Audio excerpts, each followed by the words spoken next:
Welcome back to the Property Show, the North Edition. On this space, we bring you voices of citizens who have a story to share, stories that could inspire you towards change and enlighten you about your rights. Execution delays is a widespread issue in real estate today. Home buyers have their life savings locked in a project and then the construction gets stalled for years. We are speaking to a group of home buyers today who claim this racket stems from the payment plans, especially the construction-linked payment plan that builders run today. Listen in. In today's property market, the home buyer has lost faith in the developer, and rightly so.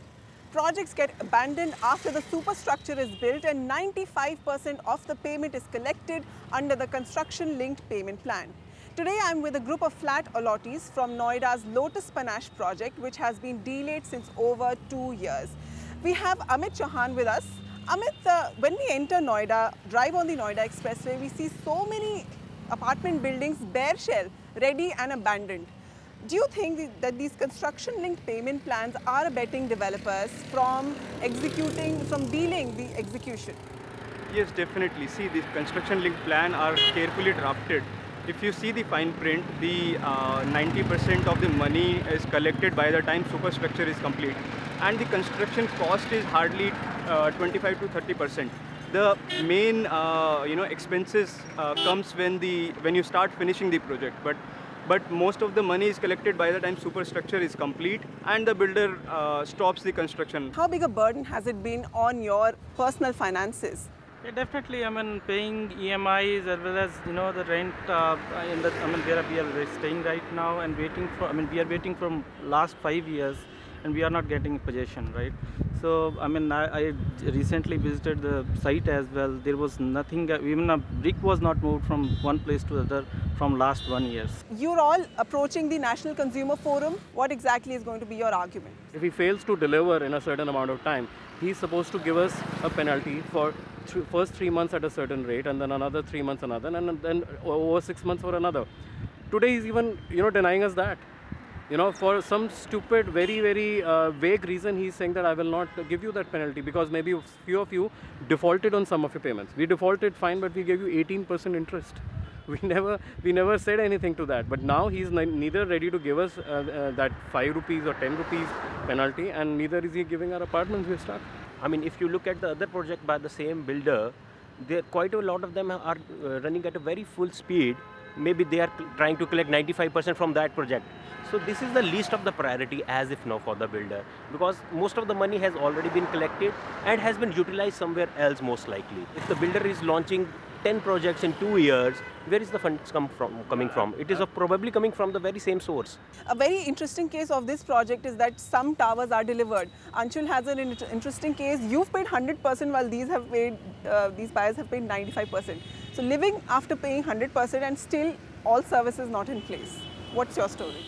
See, when we actually bought it, we were promised a lot of amenities. We actually paid a premium for this project compared to the other ones that they were in the location. Now, my project had to have 5 swimming pools. I don't see even one as of now. It had to have 2 all-weather swimming pools. Now, the project was delivered, one phase of it was delivered 2 years back. There's a small play area, there's a small ground. It used to sustain 3 towers which were 14 floors.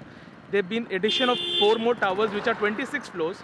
The play area and the field have not increased. So the people staying in the facility is increasing, the amenities are not. So even if I've paid, it's not a lifestyle that I wanted out of this place. I think the construction link plan should be a little more strict rather than putting on slabs. It should be that there has to be, beside the superstructure, you collect 90% of the money on the superstructure. It should be rather, I think the 40% money should be collected by the builder only on possession rather than the 5% or 10% that they collect as if now. I think it'll make a lot of sense if the construction link plan is also linked to a time plan. Both the things in per se. So if the construction has to be finished and it has to be done within a certain time. So if that time is going behind or something like that, we should not pay for that. The story of these flat allottees mirrors the story of so many home buyers in NCR who've paid 95% of the project's price and still their project is not delivered.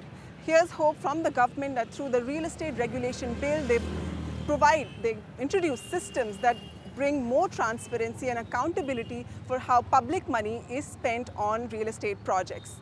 With camera person B.S. Sajilal, this is Vasudha Sharma on Citizens Voice, NDTV.